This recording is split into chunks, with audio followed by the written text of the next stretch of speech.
नमस्कार दोस्तों, electrical engineering academy में आप सभी का स्वागत है। मैं राशिद हुसैन, इलेक्ट्रिकल डिपार्टमेंट। आज मैं आप सभी को सिखाऊंगा कि किस प्रकार हम एक रूम की वायरिंग करेंगे और वायरिंग में लगे जाने वाले सभी उपकरणों की साइज और उसके हिसाब से कितनी दूरी पे लगाएंगे, क्या उसकी ऊंचाई होनी चाहिए ज़मीन से, क्या उसकी जो है हॉरिजॉन्टल वायरिंग से होनी चाहिए, क्या उसके सीलिंग से होनी चाहिए। तो चलिए शुरू करते हैं। सबसे पहले हम एक रूम लेंगे जिसकी रूम की लंबाई 5 मीटर, चौड़ाई 5 मीटर और ऊंचाई 4 मीटर है। इन सभी रूम के दीवालों का नाम रख देंगे wall A, B, C and D।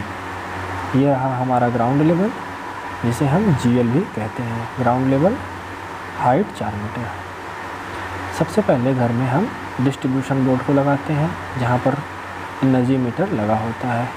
इस बोर्ड की ऊंचाई ज़मीन से यानी फ्लोर से 1.5 मीटर ऊंची होती है, यानी ग्राउंड लेवल से 1.5 मीटर ये ऊंचा होता है। इसमें लगने वाले इलेक्ट्रिकल एप्लायंस, मतलब जो डिस्ट्रीब्यूशन बोर्ड में हम जो सामान लगाते हैं उसमें क्या क्या लगाते हैं उसके बारे में हमें जानना है। तो जैसे कि मेन स्विच में DP डबल पोल, उसके बाद TP ट्रिपल पोल और TPN triple pole with neutral link और 4 pole. Fuse unit, rewirable fuse जैसे किटकैट हम फ्यूज़ कहते हैं, HRC fuse, high rupturing current capacity fuse और कार्ट्रेज फ्यूज, कारतूसी प्रकार के फ्यूज जो होते हैं। MCB आइसोलेटर, ELCB यानी अर्थ लीकेज सर्किट ब्रेकर और RCCB इंडिकेटर, जिसे पता चले कि लाइट घर में आ रही है कि नहीं आ रही है। न्यूट्रल लिंक और मेजरिंग इंस्ट्रूमेंट जैसे कि वोल्टमीटर और एमीटर कि कितना वोल्टेज घर में सप्लाई आ रहा है और रनिंग लोड कितनी चल रही है। डिस्ट्रीब्यूशन बोर्ड घर के बाहरी हिस्से में लगाए जाते हैं, जैसे कि दरवाजे के बाहर हो या गेट के पास हो, जहाँ पर हवादार माहौल बना रहे। लगे गए उपकरण जितने भी लगाए जाते हैं वो सभी ठंडे रहें, गर्म ना हो, आसानी से मीटर रीडर आए और मीटर रीडिंग लेकर बाहर से ही बाहर चला जाए। डिस्ट्रीब्यूशन बोर्ड को हम लिखते हैं कैपिटल D और स्मॉल b से, जिसे DB कहते हैं डिस्ट्रीब्यूशन बोर्ड। इसको सिंबॉलिक रिप्रेजेंट करना होता है अगर हमें, तो डिस्ट्रीब्यूशन बोर्ड, ऐसे डिस्ट्रीब्यूशन बोर्ड जिसमें यह सभी उपकरण लगे हों उनको बनाने का तरीका ये होता है, और ऐसे डिस्ट्रीब्यूशन बोर्ड जिसमें ये सभी उपकरण ना लगे हों यानी फ्यूज यूनिट ना लगा हो तो उसको बनाने का तरीका ये होता है।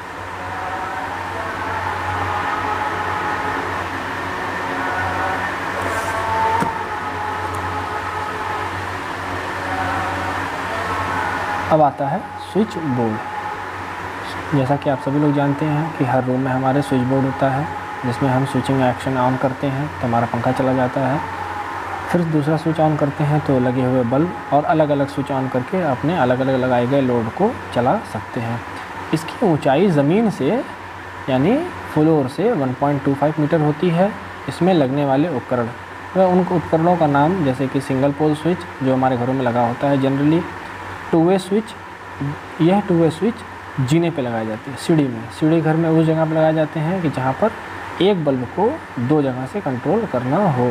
इंटरमीडिएट स्विच, फ़ैन रेगुलेटर जिससे पंखे की स्पीड को कम तथा ज़्यादा कर सकें। इंडिकेटर और सॉकेट 5 एम्पियर का भी आता है, 15 एम्पियर का भी आता है और 32 एम्पियर का भी आता है।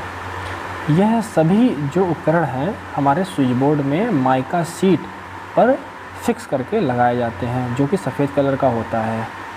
लगभग सभी घरों में माना जाता है कि ये दरवाजे के बिल्कुल पास होता है और दाहिने हाथ के करीब होता है, दाहिने हाथ की तरफ होता है। ऐसे स्विच बोर्ड जो मार्केट में अवेलेबल हैं वो कुछ एग्जांपल के तौर पे देखा जाए तो 4 × 4 इंच, 4 × 7 इंच एंड 4 × 10 इंच, और ये सभी ऐसे स्विच बोर्ड जो है मार्केट में अवेलेबल होते हैं। यह लकड़ी के भी होते हैं और लोहे के भी होते हैं और पीवीसी प्लास्टिक के भी आजकल आने लगे हैं। इनको रिप्रेजेंट करने के लिए हमने सिंबल में स्विच बोर्ड जिसमें सॉकेट नहीं लगा हो तो स्विच बोर्ड का सिंपली ऐसे बना देंगे और SB लिख देंगे, और ऐसे स्विच बोर्ड जिसमें सॉकेट 5 एम्पियर का लगा हो तो ये सिंबल बनाएंगे, और 15 एम्पियर का ये सिंबल। ये सॉकेट का सिंबल लगा हुआ है 15 एम्पियर का और ये 5 एम्पियर का।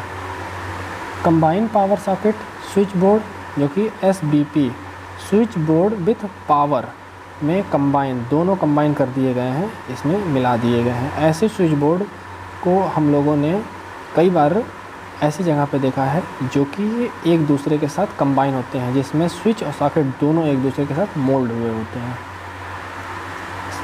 और इस स्विच बोर्ड को लिखने का तरीका कैपिटल S और स्मॉल b यानी SB में प्रदर्शित करते हैं।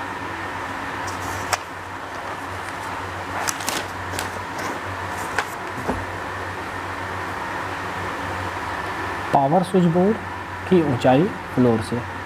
पावर स्विच बोर्ड जिसमें 15 एम्पियर या उससे अधिक लोड के लिए इस्तेमाल किया जाता है। ऐसे स्विच बोर्ड जिसमें हम लोग घरों के भारी सामान जैसे कि हीटर हो गया, हेयर ड्रायर हो गया, कूलर हो गया, वॉशिंग मशीन हो गई और भी अन्य ऐसे उपकरण जिसमें करंट की मात्रा ज़्यादा हो जा रही हो, इसलिए वाटर पंप यानी टुल्लू मोटर जिसे कहते हैं, मोनोब्लॉक पंप का जो स्विच बोर्ड होता है वह ज़मीन से 0.5 मीटर ऊंचा होता है। रेफ्रिजरेटर जिसे हम फ्रिज कहते हैं, फ्रंट डोर या टॉप डोर दोनों प्रकार के रेफ्रिजरेटर का स्विच बोर्ड ज़मीन से 0.75 होता है। वॉशिंग मशीन, टेलीविज़न के लिए जो स्विच बोर्ड हम पावर सॉकेट इस्तेमाल करते हैं वह ज़मीन से 1 मीटर से लगाकर 1.5 मीटर तक की ऊंचाई पर होता है। और जो इलेक्ट्रिक आयरन होता है, घरों में इस्त्री जो होती है जिससे हम लोग इस्त्री प्रेस करते हैं, उसकी भी स्विच बोर्ड की ऊंचाई 0.5 मीटर होती है। उसके बाद हम देखते हैं हॉरिजॉन्टल वायरिंग। ऐसे हॉरिजॉन्टल वायरिंग जो कि हमारी क्षैतिजीय दौड़ होती है, क्षैतिजीय दौड़ यानी दीवारों पर की जाती है। यह फ्लोर से 0.35 मीटर ऊंचे पे होती है। इसको हम PVC के पाइप को दीवार में काट कर फिक्स कर देते हैं और इसके अंदर हम वायर डाल देते हैं। ट्यूबलाइट जैसे कि ट्यूबलाइट, बल्ब, सीलिंग रोज लगाते हैं। हॉरिजॉन्टल वायरिंग में जो ऊंचाई होती है वो हमेशा फिक्स होती है। ये इसकी ऊंचाई 3.5 हमेशा हर जगह लेते हैं, ये कभी बदलता नहीं है। इस वायरिंग में जो हम इस्तेमाल करते हैं पाइप वो PVC मटेरियल का बना होता है।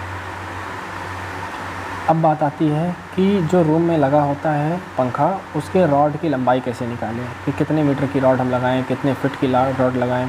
तो संभवतः ये देखा जाता है कि जिस छत की ऊंचाई 4 मीटर होती है, यानी जिस छत की ऊंचाई 4 मीटर होगी उसमें फ़ैन का रॉड 1 मीटर लगाया जाता है।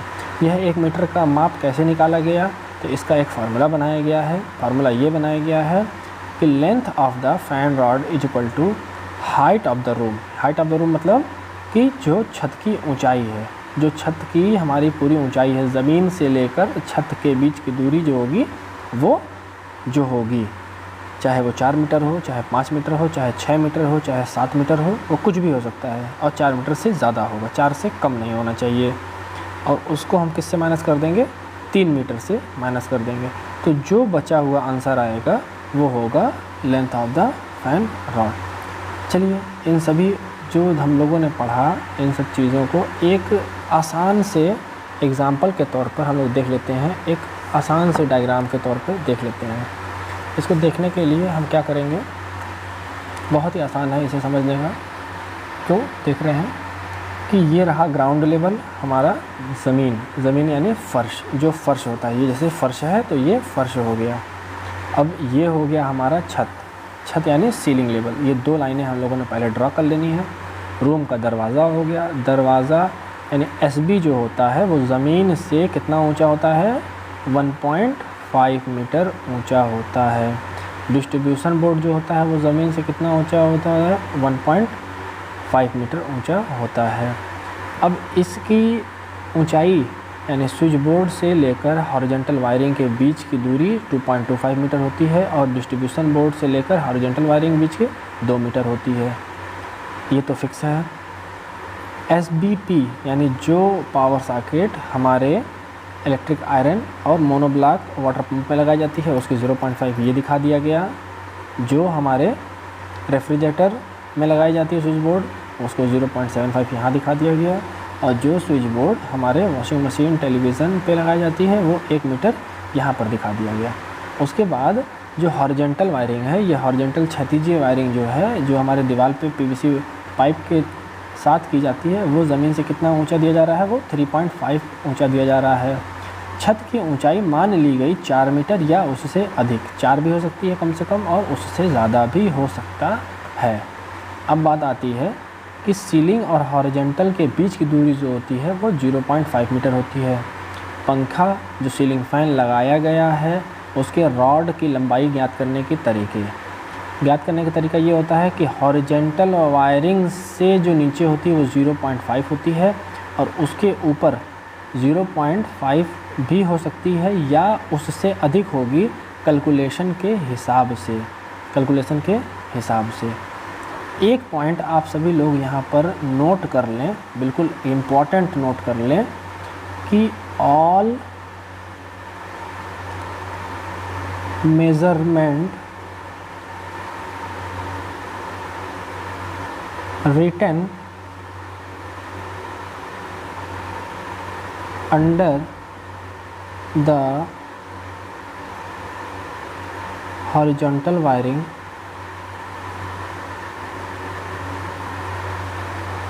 is always constant। मतलब कि जितने भी हॉरिजॉन्टल वायरिंग के नीचे लिखे गए जितने भी मेजरमेंट दिए गए हैं यह सभी क्या होंगे, कांस्टेंट होंगे, ये बदलेंगे कभी नहीं। दूसरा point, all measurement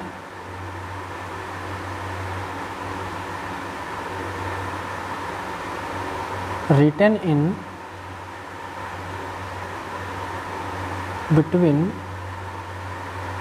ceiling and horizontal wiring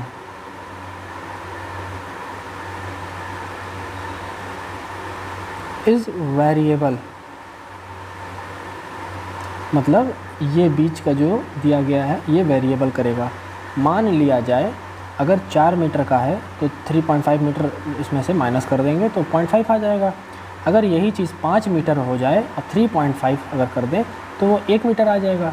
ऐसे ही 6 हो जाएगा तो ये 1.5 मीटर हो जाएगा, ये 1.5 मीटर हो जाएगा।